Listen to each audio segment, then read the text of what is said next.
Well, good morning and happy Friday. You are looking at a beautiful start to the day right now in downtown Macon. The time is 6:30 on this April 28th. I'm Caitlin Heck. And I'm Wanye Reese. I love seeing downtown Macon around this time of morning because it's just glowing, and I just love that vibrant feel here in the morning. I know, it looks so great. Although, Alex, you're saying some people seeing fog this morning. That's right. A dense fog advisory in effect for a handful of central Georgia counties. And we're not really seeing that in downtown, but we are seeing some low clouds. So the sun is coming up right now, but we can't see it because of the overcast skies. 64 in Macon right now and in Warner Robins, 61 in Dublin, 64 in Perry, and 65 in Milledgeville. We've got 63 in Sandersville, 62 to get your morning started in Forsyth, 64 in Montezuma, and 66 down in Rochelle this morning. Nothing to speak of on the radar. Spinning around from Jeffersonville, not finding any rainfall. However, you move up to the north into the Carolinas and certainly into Virginia, finding some showers and storms up there. Also in between Nashville and Knoxville this morning in Tennessee. You look down to the southwest though, and it's a whole lot of nothing, which means we are in store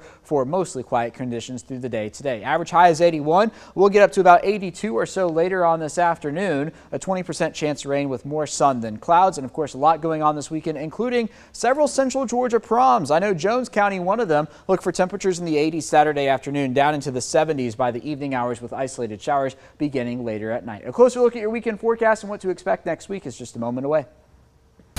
Thank you, Alex. Some people who live on and around Ayers Road worry about students who have to walk and wait by the road for their school bus. They don't want to see another accident, and now they want Bibb County to go ahead and get involved. So April and Alton Wright say they don't want to see any drivers or kids getting hurt since there's no street lights or sidewalks. At the top of Ayers Road, the speed limit is 35 miles per hour. During school hours, that drops to 25. But April Wright, who lives on Ayers Road, says a car once hit her in the arm and didn't stop. Cars be flying up the road. They don't want to stop. So we invite them to come and at least talk to us. So some folks living around Ayers Road signed a petition asking the city to add the safety measures as some nearby streets have, like parking lanes and sidewalks. 6:32. Today, the first medical marijuana dispensary will be opening up in Macon. The Trulieve company says their shop on Riverside Drive cleared its local inspections yesterday, and they're good to go. They say that they'll sell their first cannabis oil to a man around 7:30 this morning. They say the man takes 17 pills a day to stop seizures. Then they'll open to the public at 10 a.m. The state's medical marijuana board voted on Wednesday to approve Trulieve's application for 5 new dispensaries in our state. The others are in Marietta, Pooler, Noonan, and Columbus. Sales are by prescription only. And news from across the state right now, a teenager is in jail facing charges for the murder of a transgender woman killed last week at an Atlanta shopping center. Jamarcus Jernigan turned himself into police Wednesday after warrants were issued for his arrest. The 17-year-old faces several charges, including murder. Coco Dadal, also known as Rashida Williams, is one of 3 transgender women who've recently been victims of violent crime. And construction of Atlanta's controversial public safety training center is now scheduled to start in late August and finish in December of 2024. The developer revealed the new timeline this week to a city council advisory committee. City leaders say despite protests and a deadly shooting at the site, the training center will move forward. Right now, if you're out with your dog in Centerville, you'll need to make sure you have a leash on your pet. The city updated their pet ordinance after a recent dog attack. Police Chief Cedric Duncan says that's when they gave the city ordinance a second look. They found their ordinance wasn't up to par with state law. The Georgia's legislature passed a Responsible Dog Owner Act back in 2012. It revamped existing laws and was designed to protect the public from injury or death from dog attacks and to hold dog owners accountable. Now dogs must be leashed in public and must be properly enclosed at home. When the dog is out, put it on a leash and then keep the dog with you. Plain and simple, then we won't have this problem. For owners, it may be helpful to always have a leash in your car. And if you don't have a dog, don't assume it's safe to walk up and pet an animal.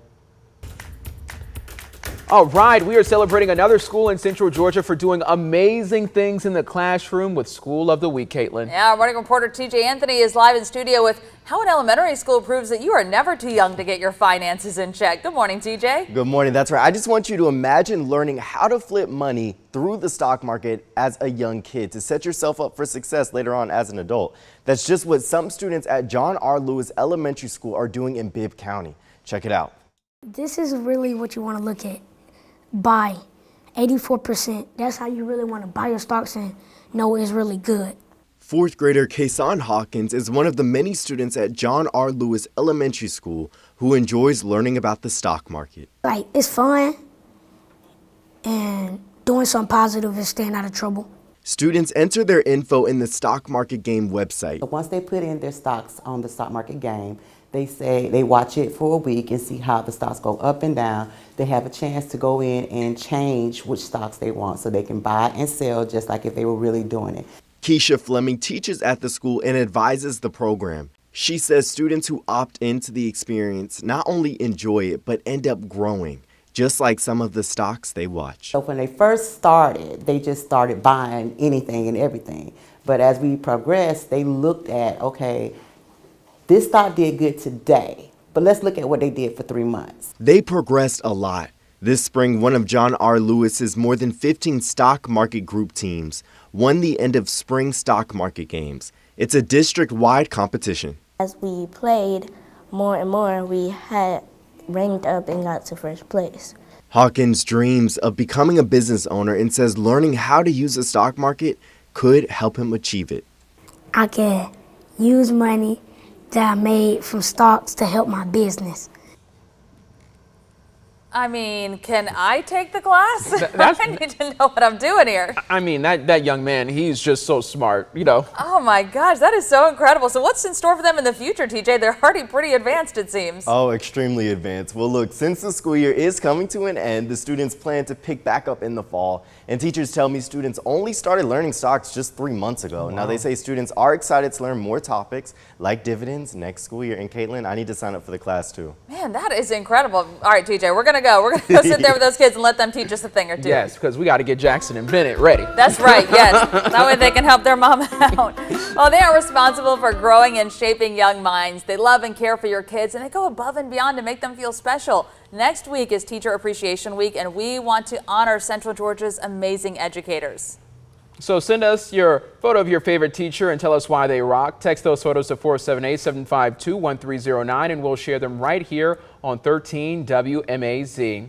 And what better time to show that appreciation than right now? Angela Wright wants to appreciate two of Central Georgia's teachers, her daughter and husband, Ralph Wright and Deidre Isaac.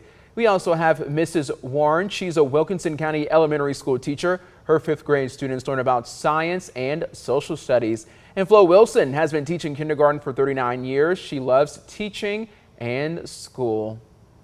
It's about 8:39 in the morning right now, and I'm on the Chick-fil-A app because I'm thinking about lunch. That's the most important part of a teacher's day, so we got to make sure that's done. All right. Okay, eating lunch is not the most important part of a teacher's day, but a guy has to eat, right? I want you to join us Monday as I become a teacher for a day in Dublin. We are honoring teachers across Central Georgia by seeing what it takes to become one. I'm looking forward to that story, Wanye. Lord have mercy. Well, yesterday, we took you down to the Savannah ports, and today we'll show you just how much of an impact they have right here in Central Georgia. Plus, right now, Mercer is showing off some of the best work from seniors. Here's how you can see art from students and what it means for one of those students to have his pieces on display.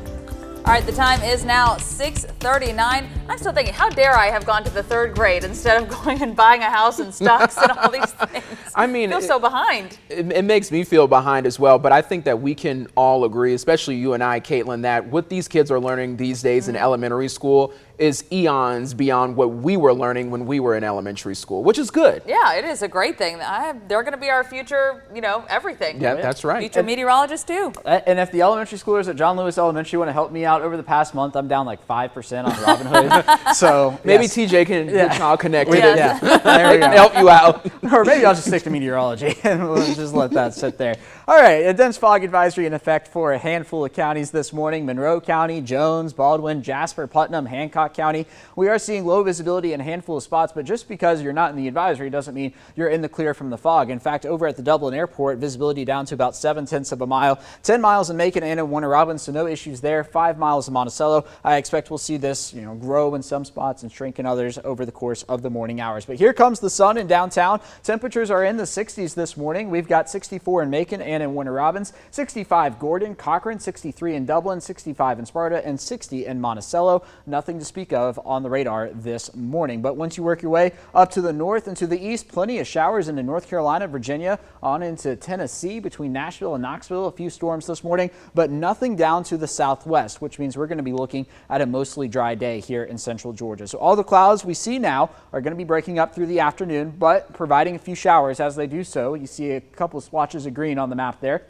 Play this forward to later on this afternoon. Again, just a handful of showers, only about a 20% chance of rain as temperatures are able to find their way into the low 80s. We all cool down into the 50s later on tonight to get your Saturday started. And Saturday, for the most part, is going to be a mostly dry day here in central Georgia, but we will see clouds build in the afternoon. And then after sunset, we will see some showers move from south to north, Macon, Warner Robins, Irwinton, Dudley, Dexter, over towards Dublin. And then as we get into the overnight hours, we'll see those move away with more showers moving in by early Sunday morning. A couple of those could be heavy at times, and then as we get into the later morning hours and the early afternoon, the last bit of the rain pulls through, and we'll be looking at clearing conditions for the remainder of Sunday, setting the stage for a great start to the next work and school week. So for Saturday, a high temperature of 83, going to become mostly cloudy through the day. Then on Sunday, a 60% chance of rain during the morning hours, a high temperature of 76, but again clearing out, late afternoon and on here in central Georgia. As for today, though, 82, the high temperature, more sun than clouds, a 20% chance of rain.